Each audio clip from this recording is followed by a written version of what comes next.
Hey, it's Whitney from EcoVeganGal.com, and thanks for tuning in to the Eco Vegan Gal Uncensored channel where I share my thoughts on life that's not necessarily vegan related, but I think it all ties into our overall mental well being.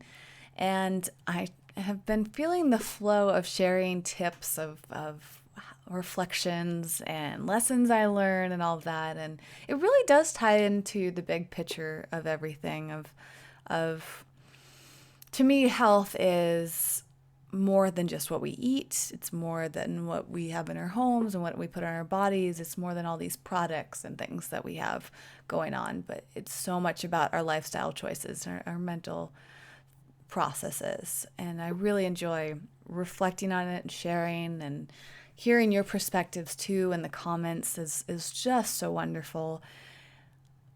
And I think that this topic today is a great one. I've been keeping notes of all these different things. I just really like sharing it with you because I feel like you really resonate with it and you appreciate it, and you often have amazing things to say in the comments that make me think even further about it, and you take it to a whole new level and you share your personal experiences. So please keep doing that, and I can't wait to hear what you have to say about today's topic. And also, I love getting your requests for content too. So please keep sending that to me. I just really want to keep doing more content on this channel. As I said before, I'm going to be doing a video every Sunday for this channel from now on, and hopefully doing more throughout the week, but at least once a week for you to have some consistency. Today, I learned so many lessons. It was such a marvelous day. And right now, I'm just feeling so much gratitude. The past 3 weeks have been really magical for me. And it's such a great time of year to have that. I'm just feeling very grateful because I have ups and downs like everybody else. And I am especially grateful for this up that I'm on right now because I had a down shortly before that, and I've had little mini downs, kind of like the stock market. It's like it kind of goes up and down all the time, and sometimes it's lower than you want it, and sometimes it's higher, and you get excited, and then all these little things happen. So I've been really trying to focus on the gratitude and the lessons, and just always trying to learn something and feeling gratitude and seeking out the gifts. And I find that the more I focus on that, the better. So along that line, being focused on that mentality of what I'm receiving and kind of that abundance mentality. And as I was talking about in the parking ticket video that I did, what was that, 2 videos ago, I think, was what can I get out of something versus what is taken from me out of a situation, getting away from a victim mentality and moving towards a mentality of abundance and gratefulness for life. I was reflecting a lot on these things this evening, and one thing that really stuck with me was from my yoga class today. I have been really consistent with my yoga practice, by the way. It's pretty cool because I'm now starting to finally get some really exciting results in yoga. This is a little bit of a side note from what I wanted to talk about tonight, but it's worth mentioning because I've been practicing yoga for just over a year now, very consistently. I have been dabbled in yoga on and off for years and years, but this is the first entire year that I've been a member at a studio and going very frequently. So I'm extremely grateful for that too, because it's something I had to work up to in a lot of different ways. I felt for years that I didn't have enough money to pay for a yoga membership. It seemed like so expensive to me, and it felt so time consuming, and there were so many obstacles. So I'm really grateful and proud of myself for doing a whole year. Not only did I find the room in my budget to accommodate this fairly high priced but relatively low priced membership, but I've also crafted my whole schedule around yoga, and it's really taken such an important part of my life. So that's very exciting in itself, and now the results are really coming through. So to any of you who are looking for some consistency in your workout routine, whether it's yoga or some other type of fitness, just stick with it. I was kind of feeling down on myself because the results weren't coming as quickly as I wanted to. But now suddenly it was like I turned this turning point about a year. It took me a whole year to start getting the physical results that I was looking for. And it was much longer than I thought. I thought it was going to take me like a few months. And so after the 3-month mark, I was like, okay, I'm not quite sure why I'm not getting the results. And I remember at the 6-month mark, I was like, okay, well, maybe I just won't ever get those results. And now suddenly it's like, oh, okay, I think those results are just going to take me a little bit longer. And for me, like the results are flexibility and muscle tone and endurance. My endurance has just hit a great place. And again, I just want to remind you to stick with it. I think sometimes we definitely, it's not always just sometimes, but our culture, especially the American culture, is we want these instant results in our life, and we expect things to happen really fast, and if they don't, we give up on them. And this year has just been a phenomenal reminder to not give up. And so much, I'm talking about the success and the way things have been going for me recently is it's really just a result of not giving up. Career-wise, I've been working on things in my career for over 6 years now, and the results are really, really coming in suddenly now. And so 6 years is a long time, relatively to some, and then sometimes it's relatively not that long of a time.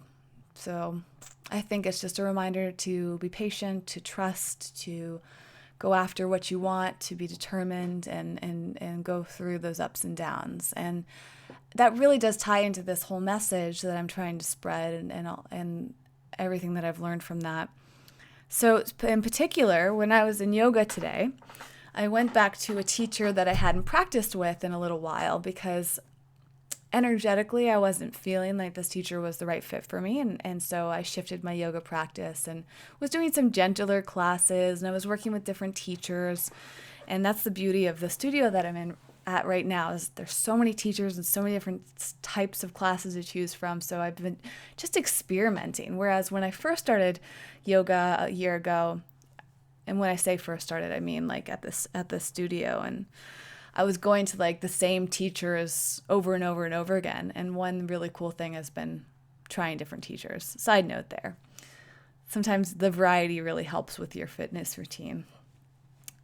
Anyway, so I went back to this teacher I haven't been to for a while. I revisited, and I felt a little nervous because I had some negativity around some experiences, and I thought, I'm just going to let go of that, and I'm going to go into this class and really just let it be what it is. And I was nervous because I remember the class being challenging, and I wasn't sure if I wanted that challenge today. So there was a lot of emotions, but I went into the class just letting it be. And that's a huge lesson I've learned from yoga, is just doing my best and tuning into myself and being present and not putting pressure on myself and not being competitive with myself. I mean, there's so much to learn from yoga beyond the physical practice. It's just so much of an emotional practice. Well, the class went fantastic. I surprised myself in so many ways, physically and emotionally as well, and I was just very grateful for those surprises. But probably the best gift, randomly turned on my air filter with my foot. I don't know if you heard that, but it's kind of loud. The best gift of that yoga class was what happened at the very, very, very end. So after we do Shavasana, which is lying down on the floor, for those of you who aren't familiar, at the end of each yoga class, you typically lie on the floor and the lights are off, and it depends how long you have. Sometimes it's just, a minute. Sometimes it's a few minutes. Sometimes it's longer. And we had that moment. Then you usually sit up and you cross your legs and you sit in the gratitude and you say namaste at the end of each of these classes. So at that moment, a lot of teachers like to end the class with a quote or a thought. And this particular teacher left us with a really amazing thing. And I've been building up to this, right? This is the phrase that I've been getting to for 10 minutes. Right? Are you ready for this? He said, in 20 years, I will look back on my life now and be grateful for the challenges that I have, or I forget exactly how he phrased it, but what he was saying was that the stresses that we face today, 20 years from now, will be something that we wish we still had. And it really brought up so much for me, and I was so grateful that he said that. I thought about 20 years ago where I was, as a little kid. And I was thinking about the hardships. I can barely remember. It was probably that I didn't get the toy that I wanted, or it was that, it was Christmas was coming up and my parents didn't get me what I wanted for Christmas, or I was upset because school was boring, or I didn't like my teacher, or that I didn't get this grade, all of these little things. And of course, right now in my life, those things are so small, and you kind of think, wow, if only I could go back to being a little kid again. And if only those were the problems that I had. I mean, relative to today, those are just so insignificant. And if only I knew everything I knew today, all these things that go through your head. But I also thought about what it would be like 20 years from now. It's almost impossible for me to imagine 20 years. That's a long time. And I'll be middle-aged at that point, if that's what you want to consider middle age. And it was such a great opportunity to reflect on what I have now and be grateful for it.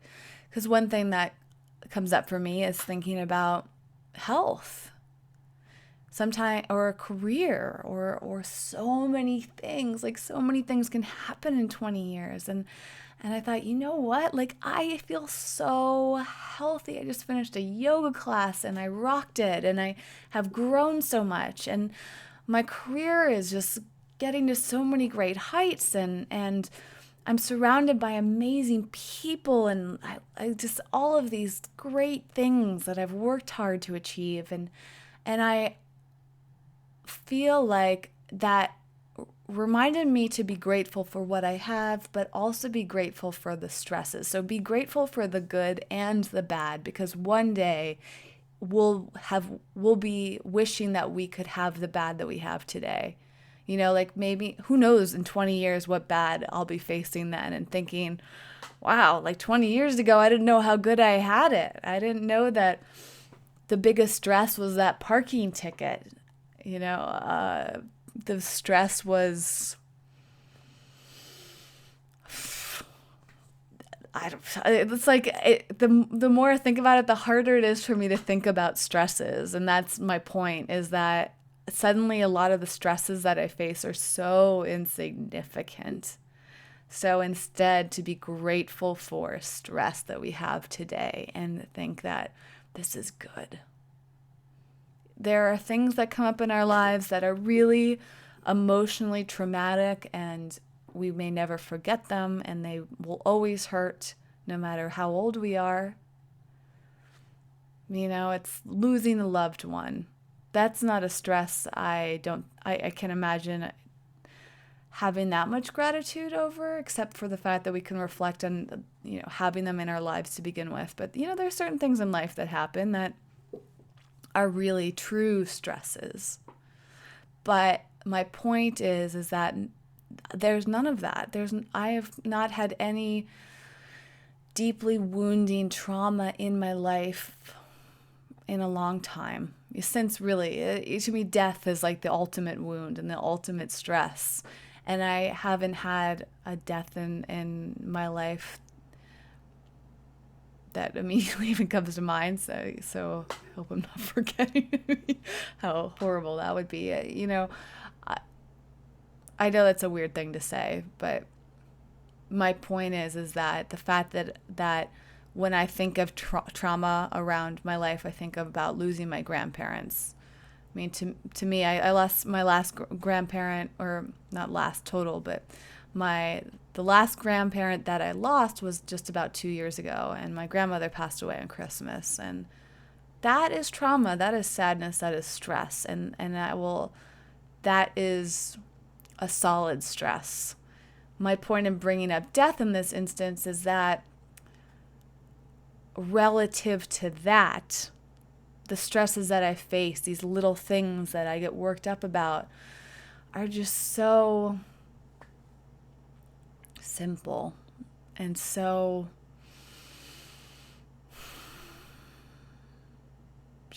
they're just little pricks, I guess, right? They're not a big wound.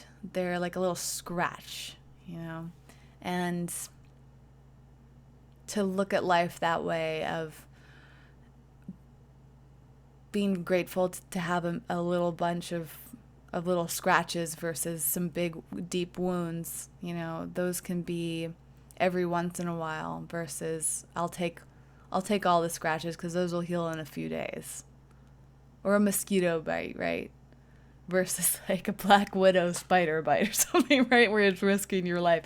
I mean, I know that all these metaphors are coming up for me now, and I'm sure that you already get the point at this point. But I'm also reflecting on it myself, and just being grateful for it all, for the good and the bad, and grateful for where I am, grateful to be alive, and grateful to be surrounded by amazing people and have them alive with me, and grateful for my dog too. I think about, as morbid as it sounds, but any companion, anyone who has a companion will understand this, of imagining what it will be like the day that I lose Evie. And it's not worth thinking about too much, right? Because it's going to happen, and you can't prevent it. So sometimes thinking about that stuff also reminds me of to be grateful for having her. I mean, in 20 years, Evie probably won't be with me anymore. So looking back to it now, I can think of how grateful it is to have this amazing dog in my life, and how she might bark and wake me up, but how grateful I am to have a dog that I love that barks and wakes me up. There's actually this image that went around on Facebook that a friend posted me, and it was about children, and how when a child's crying, like, instead of getting frustrated that the child's crying, being grateful because the fact that the child is crying is because the child's alive, that you have a child, and that there was this whole list, and the list ended with, at the end of the day, you go to bed achy and tired, but that is a reminder that you're alive. So instead of focusing on that pain, but focus on this joy. I'm alive. I'm grateful to even have aches and pains. I'm grateful that I can go through stress, because that means that I'm alive. I'm grateful to have a fight with somebody, because it means they're alive too. We take so many people for advantage, but really we should just be grateful that we're in each other's lives, and that we're healthy and we're strong and we're able to have silly arguments. And I think when you start to look at life that way, it just completely changes it all. And I'm so grateful for my last remaining grandparent, my grandfather, and how amazing it is that he's still around. I'm going to be posting a interview with him soon on my main Eco Vegan Gal channel. And my parents, my sister, and all of these, these people in my life, for the good and the bad. And it's even things like getting a negative comment on YouTube or something. It's like, I'm grateful that person found my channel. I mean, it's better than no comment, right? So I would love to hear from you. What sort of stresses in your life are you grateful for, or grateful to have, and how have you spun them around? And what do you think that your life will be like in 20 years? What do you think, looking back 20 years from now, you will be grateful for? And reflecting back 20 years earlier, are there any things that come up for you that you say, that seemed like a huge deal back then, and that seemed so painful, but in a way, I wish that I had what I had now what I had then. 20 years ago, I had all my grandparents. 20 years ago, a number of people in my life that aren't in my life now, whether they're just not friends anymore or they've passed on. But I didn't realize that at the time. Hindsight's 2020. So knowing that hindsight is 2020, what can we do now to kind of like give a wink to our future self? Like, yeah, I know you're going to wish that you had what I have now. So we can kind of like project that in and anticipate that. Maybe write ourselves a little note.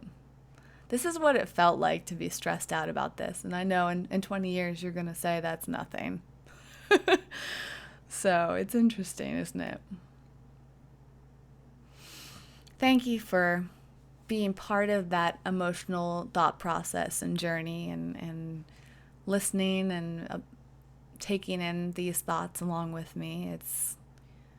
It really feels like an intimate connection to all of you who watch and comment and are part of this channel and this journey that I share here. So thank you for watching and listening and thinking and commenting and just being here. I'm very grateful for you. And I'm grateful to be tired right now because I feel very tired. So I'm going to go to bed now. Actually, no, I have to get some work done. Okay. I'm babbling a little bit tonight because I'm tired and it's been a long day. Sometimes it's nice to just be where I am in whatever state it is, Okay, well, looking forward to your comments. I will see you next Sunday at the latest. I have a few other videos that I think I might record in the meantime. And again, I really welcome your requests for content and reflections and whatever else you want to hear from me. I am here for you. These videos are for you. Well, they're for both of us, really. But I like tailoring them to you as well. And I know there are some requests from the last video, so yes, I would absolutely get to those. Okay, all the best to you. I'll see you next time.